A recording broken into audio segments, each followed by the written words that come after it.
36, 40, and now 38.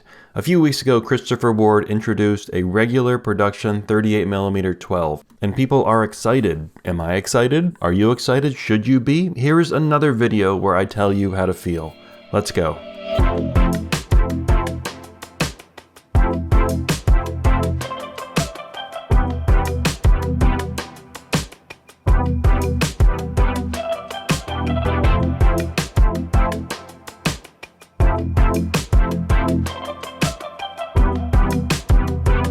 I like the Christopher Ward 12 watches. There are a lot of integrated bracelet steel sports watches out there, and they range from almost affordable like these watches and ones from Yema and from Tissot to the painfully eye-wateringly expensive hate crimes like whatever this disaster is, with all due respect. I think watches like these have gone from trendy to normal. Integrated bracelet steel sports watches have gone in and out of fashion for a while, starting in the early 70s. And then a few years ago, they started having a resurgence, and what I see now is that they're just another thread in the rich tapestry of wrist fashion, and I think that's good. I have a whole theory about how we're in a post-fashion era where any style, just about any style, can look good if it's worn in the right way. And that definitely applies to watches, thankfully. That's how I can wear a Ploprof and not get arrested.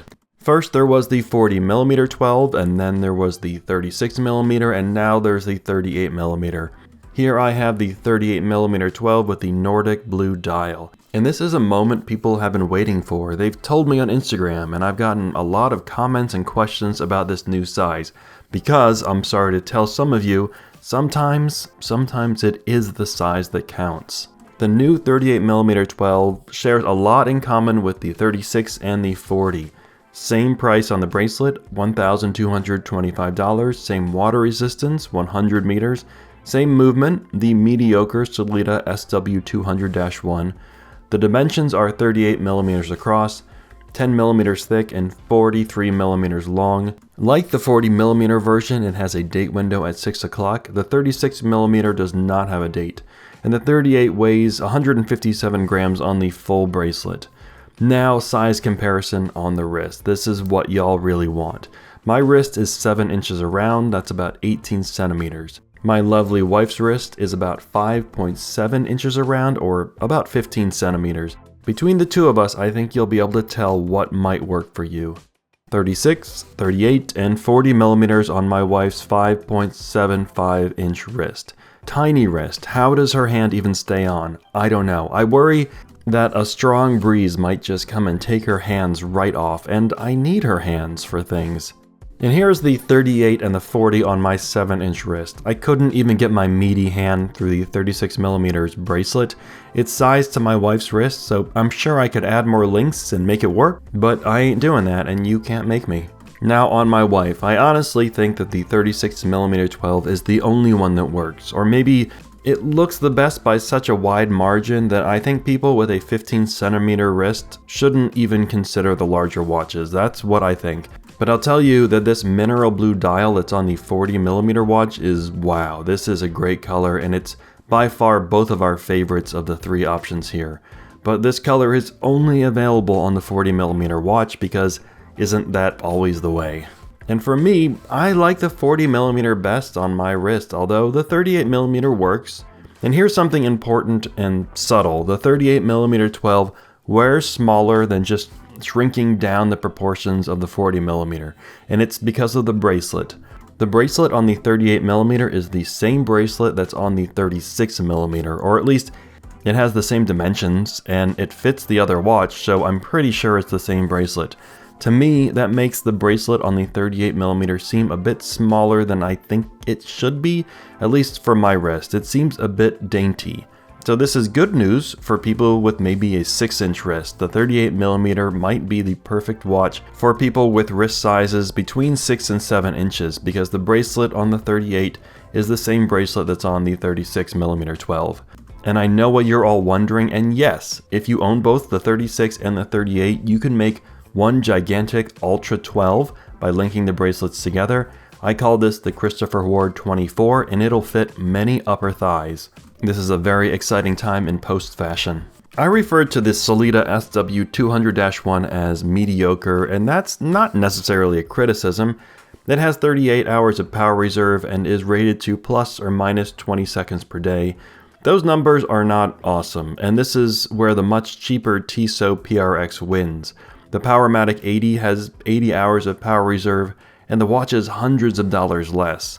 But at least with the accuracy of the Sellita, it can be adjusted for fairly cheap, and that's one of the benefits of having this kind of mediocre and ubiquitous movement.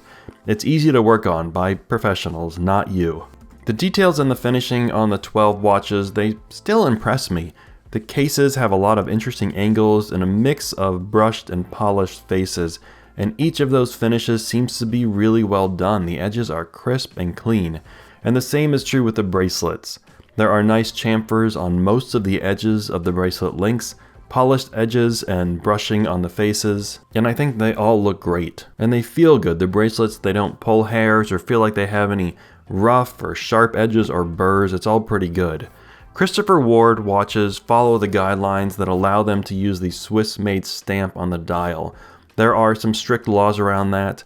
But, like many watches that use this Swiss-made stamp, a lot of the parts are made in China, and there's no secret about that. A few months ago, the Christopher Ward CEO, Mike France, was asked by Esquire about parts being made in China, and he said, "Our cases come from China. We proudly tell people that."